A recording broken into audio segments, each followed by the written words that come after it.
It's time to uncover the shocking truth behind the skyrocketing prices of medications, vaccinations, and diagnostics that the global pharmaceutical industry has been trying to keep under wraps for years.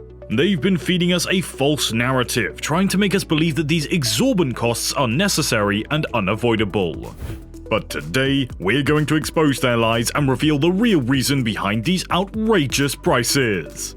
The false narrative of Big Pharma. Big Pharma inflates the cost of research and development, or R&D, for new drugs to support their high prices and frequently classifies opportunity costs and non-research activities like the price of purchasing another firm as R&D cost. While Big Pharma frequently asserts that developing a new drug costs $2 to $3 billion, other reliable estimates are at least 10 times lower in the $100 to $200 million range. The majority of new pharmaceuticals and medical innovations are developed in government and university laboratories, which get public funding from taxpayers. In order to de-risk their research efforts and privatize and patent the outcomes, they receive tax subsidies and other financial incentives. They then impose high fees on governments and taxpayers. Assume that the tablet for type 2 diabetes costs $4. If you go ahead and buy it, the storekeeper will make a $2 profit. But if you have insurance, then the cost of that tablet would rise to $10. You wondering the same thing as I am? Yeah, how do they raise the price by this much? In this particular case, they made an $8 profit. This is what happens in the real world. So, are they cheating us? The pharmacy only gets $2, the rest goes to the insurance company. But there was a way to avoid this. Let's assume Jack runs a pharmacy in New York. What he can do is tell his customers to pay cash instead of using insurance. As a result, we will profit while not being taken advantage of. But recently, the pharmacy and insurance company made a deal. Thus, it's impossible for people like Jack to tell us to pay in cash. Many of the contracts prohibited him from saying that they could get their prescription cheaper if they didn't go through their insurance plan. For the majority of people, the difference between spending $10 and $4 is not that significant. But when it comes to drugs for the uncommon or terminal illnesses, where $3 million worth of drugs would be needed, markups can become quite serious. In the past 10 years, Revlimit's list price has more than doubled. A month's worth of 28 tablets might now cost up to $22,000. That is the charm of the amazing sector known as Big Pharma. It's now a very lucrative scheme that, according to popular belief, isn't always profitable for patients, pharmacies, or even medication manufacturers. The insurance firms and their middlemen are the true beneficiaries of this scam. We must follow money in order to comprehend how it functions. Did you know that by clicking that subscribe button, you can lower medicine prices? Don't believe it? Well, click that button and try it for yourself. Just kidding. But hey, now you've done it, so thank you. The intricate process of drug production and sales. We need to study a little bit more about the supply chain of Big Pharma in order to comprehend the principles that we just witnessed. Currently, the supply chains for conventional products are usually quite straightforward. Retailers purchase goods from manufacturers. Customers pay more for those goods when they purchase them from merchants. Retailers are able to purchase more goods from the manufacturers and keep some of the earnings for themselves in this way.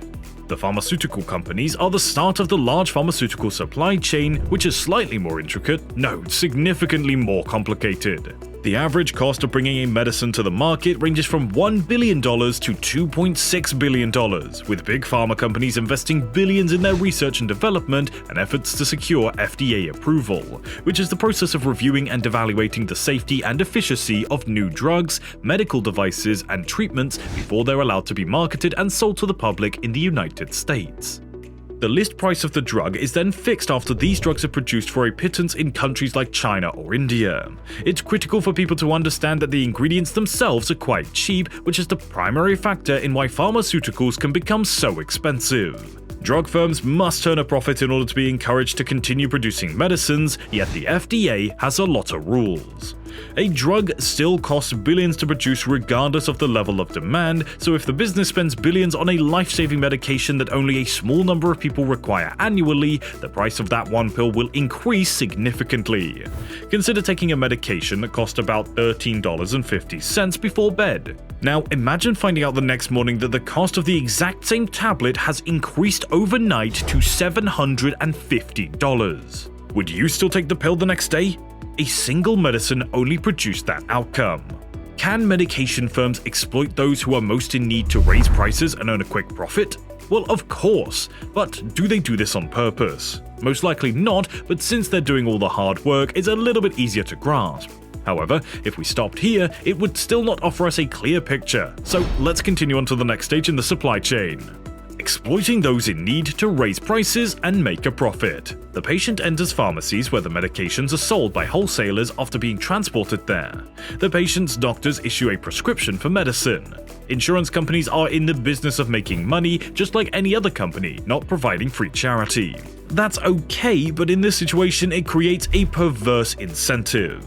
Patients pay their monthly insurance premiums, and in an ideal world, when medical expenses emerge, they would cover the full cost themselves, leaving the insurance companies to do nothing more than collect the monthly premiums. Yet, since there are imperfections in the world, what good is having a customer if the insurance provider doesn't give them the impression that you're paying for the majority of their medical expenses?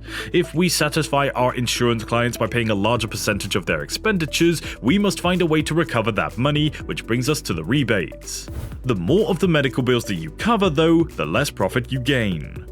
Almost 2/3 of new pharmaceuticals that enter the market are no better than what we already have. Pharmaceutical companies devote more resources to producing so-called Me Too medications than to discovering actual therapeutic breakthroughs. Patent evergreening, in which corporations file for extra patents on minor improvements to existing pharmaceuticals, stretching their monopoly and prohibiting affordable generic products, is a well-known pharma technique. Big Pharma has repeatedly used coercive tactics or repressive legal lawsuits against low and middle-income countries, such as India, South Africa, Thailand, Brazil, Colombia, and Malaysia, for prioritizing people's health over pharma's interests.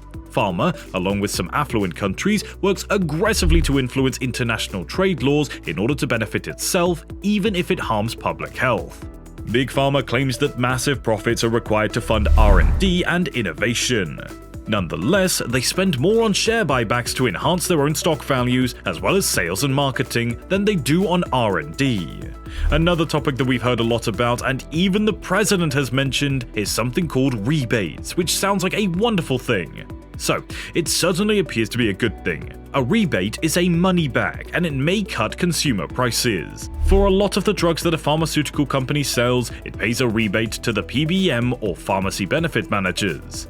The PBM occasionally keeps some of the rebates and gives another portion to the insurance company or employer. To get even more money from the drug makers, we, the insurance companies, have one more big trick up our sleeves. People respond to incentives, so if you want to have bigger rebates from drug companies, give them the incentive to do that. In conclusion, the high prices of medications, vaccinations, and diagnostics have been a major concern for people worldwide. The pharmaceutical industry has been blamed for inflating the cost of research and development to justify these prices, while the middlemen and insurance companies are the ones benefiting from this scheme.